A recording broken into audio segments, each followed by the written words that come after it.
Football bloody hell. It is a game filled with passion and sometimes sheer aggression.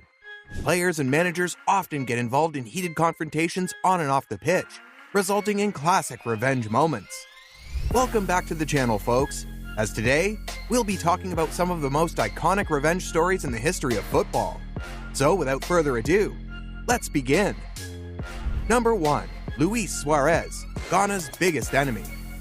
During the FIFA World Cup 2010 quarterfinal between Uruguay and Ghana, we saw one of the most iconic footballing moments of all time. Ghana would have been the first African team at the time to reach the semi-finals of the World Cup, but Luis Suarez had other ideas. The score was tied at 1-1, and in the dying moments of the game, Ghana's Stephen Appiah took a shot at goal with the goalkeeper nowhere in sight. But Suarez popped out of nowhere and first made a block with his knee, and then saved Dominic Adia's rebound with his hand. Considering that Suarez's handball was purely intentional, he was sent off right away.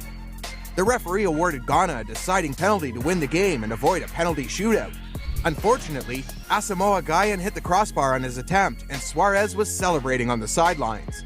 His team ultimately won the match 4-2 in penalty shootouts and went to the semi-final. However, Ghana managed to take revenge on Suarez in the FIFA World Cup 2022. Uruguay was on the verge of qualifying for the playoffs.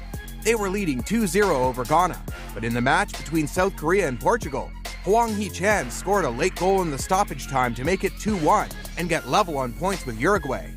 Considering that South Korea scored more goals in the group stage, it seemed like Uruguay will get eliminated on goal difference. The Uruguayans tried their best to score more goals and get the lead over South Korea in terms of goal difference, but Ghana considered it as the perfect opportunity for revenge and started wasting time, not letting Uruguay score more goals to qualify. Suarez was crying on the touchline as both Uruguay and Ghana exited the group stage. Number 2. The Shirt Celebration Revenge, GOAT Edition. While Lionel Messi and Cristiano Ronaldo have great respect for one another, their fans keep arguing about who is the GOAT of football. Their rivalry was more exciting when Ronaldo used to play for Real Madrid and Messi used to play for FC Barcelona.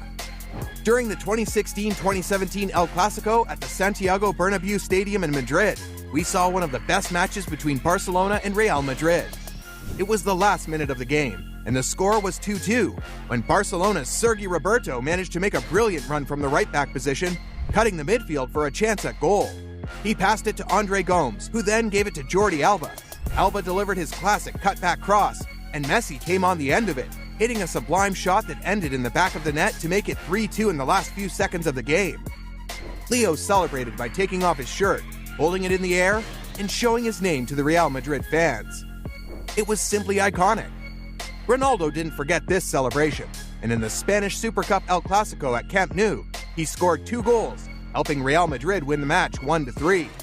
After scoring his second goal, Ronaldo did the same shirt celebration, sending a strong message to the other GOAT. Number 3. Celebration revenge against a 19-year-old. Erling Haaland is one of the strongest contenders to win the Ballon d'Or this season, especially if Manchester City managed to win the treble. He has broken record after record, and he has been doing it since he used to play for Salzburg. Haaland had joined Borussia Dortmund in January, and the club was facing PSG in the round of 16 Champions League tie. His classic yoga celebration and insane goal-scoring prowess made him so popular that stars like Neymar and Mbappe were starting to get a little jealous and egotistic about him. To make things worse, Haaland posted a Snapchat saying that Paris was his city, a comment that made PSG players furious. While Dortmund won 2-1 in the first leg, PSG overturned the result in the second leg, and after the game, the whole PSG squad mocked Haaland by imitating his yoga celebration. Neymar also stated that Paris is our city, not yours, on Instagram, and obviously, this message was targeted towards Haaland. Don't you think PSG's reaction to a 19-year-old Haaland was a bit too harsh? Number 4. Diego Simeone and Cristiano Ronaldo's ultimate shithousery. Diego Simeone is the man who brought Atletico Madrid back to the top. However, apart from being one of the best coaches in the world, Simeone is also known to be a very controversial and aggressive manager. Moreover, he always had a special grudge against Cristiano Ronaldo, as he was a former Real Madrid player. In the first leg of the 2018-2019 Champions League round of 16, Atletico Madrid won 2-0, and Simeone mocked the Juventus fans with a "suck it" gesture. There was a lot of criticism mocking targeted towards Mr. UCL, Cristiano Ronaldo, as he was finding it difficult to settle in Juventus during his first season at the club. But as we all know, Ronaldo knows how to take revenge, and in the second leg, he scored a hat-trick to send his team to the next round, eliminating Atletico Madrid in the process. He then also mocked Diego Simeone with the same suck-it gesture, making it one of the greatest comebacks in Champions League history. Number 5. Jose Mourinho and Tito Villanova. It happened on August 17, 2011, during a Spanish Super Cup match between Real Madrid and Barcelona. In the 93rd minute of the match, there was a heated argument between the two teams near the touchline after Marcelo viciously tackled Messi.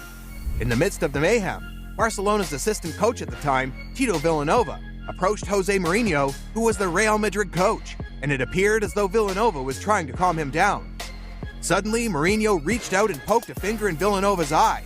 Villanova reacted by pushing Mourinho away, and players from both teams rushed in to separate them. The incident was captured on camera and caused a lot of controversy. Mourinho was widely criticized for his actions, and he later apologized for his behavior. To make matters worse, Barca won that game with a late goal from Lionel Messi. Villanova, who sadly passed away in 2020, did not press charges against Mourinho. Number 6. A tackle that ended the career of a future star's father. Just like Erling Haaland, his father, Alf Inge Haaland, was also a Manchester City player who despised Manchester United not only because of the obvious rivalry between the two clubs, but because he suffered an injury in the derby that ended his career. Back in 1997, when Haaland Sr. was playing for Leeds United, he stood over an injured Roy Keane, telling him not to play act after he fouled the Irishman. The Manchester United midfielder never forgot this insult, and his opportunity for revenge came 4 years later in the Manchester Derby 2001, where Keane attempted an extremely violent and dangerous tackle on Alf Inge Haaland, and not only took him out for the rest of the season, but somewhat ended his footballing career. After the tackle, Keane was immediately sent off and was also fined $5,000 for violent conduct. However, Keane still shows no remorse and is glad that he ended Haaland Sr.'s career. In his autobiography, which came out in 2002, Keane revealed, "I'd waited long enough. I hit him hard. The ball was there, I think. Take that, you. And don't ever stand over me sneering about fake injuries." After knowing that Keane's attack on Haaland was pre-planned and intentional, FA slapped him with a $150,000 fine and a 5-match ban. In his second autobiography, which came out after 12 years, he added, "There are things I regret in my life, and he's not one of them." Here, he was referring to the career-ending tackle he made on Alf Inge Haaland. I still can't understand why Manchester United fans were so optimistic about Haaland joining their club, knowing that the Haaland family hates Manchester United. Surely Haaland will avenge his father's injury by hitting many goals in the upcoming Manchester derbies, now that he has joined Manchester City and has increased their chances of achieving a treble this season. That's all we have for today, folks. If you enjoyed this video and want us to create more amazing content, hit the like button and don't forget to subscribe to our channel. We'll see you in the next video.